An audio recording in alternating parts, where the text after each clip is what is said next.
മന്ത്രാണാം ജാമിത അസ്തി ന മന്ത്രാണാം ജാമിത അസ്തി എന്നാണ്.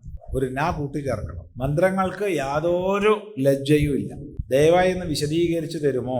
മന്ത്രങ്ങൾ പറഞ്ഞതിനെ തന്നെ ആവർത്തിച്ച് പറയാൻ ഒരു മടിയില്ലാത്തതാണ്. ഇപ്പോൾ ഉപനിഷത്ത് നമ്മളെടുത്തു. ഉപനിഷത്തിൽ 100 കണക്കിന് മന്ത്രങ്ങളുള്ള ബൃഹത്തായ ഉപനിഷത്തുക്കൾ, വളരെ ചുരുക്കം മന്ത്രങ്ങളുള്ള ചെറിയ ഉപനിഷത്തുകളൊക്കെ ഉണ്ട്.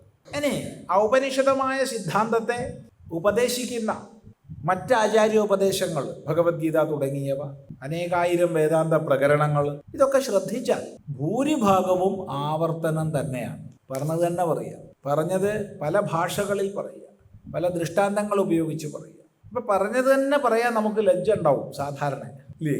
ഇവിടെ 22 വർഷമായി പ്രഭാഷണം എന്ന് പറഞ്ഞു. വിഷയങ്ങളുടെ പേര് പലതായിരിക്കും, പക്ഷെ പറഞ്ഞ ആശയമൊക്കെ ഒന്ന് തന്നെയാവും. ഇത് ഒന്നിനെ തന്നെ പറ്റിയേ പറയാവുള്ളൂ. നമുക്ക് ഒന്നിനെ പറ്റി തന്നെ പറയാവുള്ളൂ. ഒന്ന് പഠിച്ചിട്ട് മതിയല്ലോ 2ലേക്ക് കിടക്കുക. ഒന്ന് പഠിച്ചുവോ? അല്ല, അറിയാത്തോണ്ട് ചോദിക്കുക. അതുകൊണ്ട് ഒന്ന് തന്നെ വീണ്ടും പഠിക്കുക, അല്ലാണ്ടെന്ത്? അപ്പം അത് പല ഭാഷകളിലൂടെ പല ദൃഷ്ടാന്തങ്ങൾ ഉപയോഗിച്ച് പറയുന്നു. അതുകൊണ്ട് മന്ത്രങ്ങൾക്കൊരു ലജ്ജയില്ല. ഇതുപോലെ തന്നെയാണ് മന്ത്രവിത്തുക്കളായ ഗുരുനാഥന്മാർക്കും ലജ്ജയില്ല. അവർ പറഞ്ഞാന്നെ പറയും. എന്തിനാ പറഞ്ഞാന്നെ പറയണത്? എങ്ങനെയെങ്കിലും എവൻ്റെ ഉള്ളിലൊരു വൃത്തി ഉണ്ടാവട്ടെ എന്നുള്ള കൃപ കൊണ്ട് പറഞ്ഞത് തന്നെ പറയും. മനസ്സിലാക്കുക.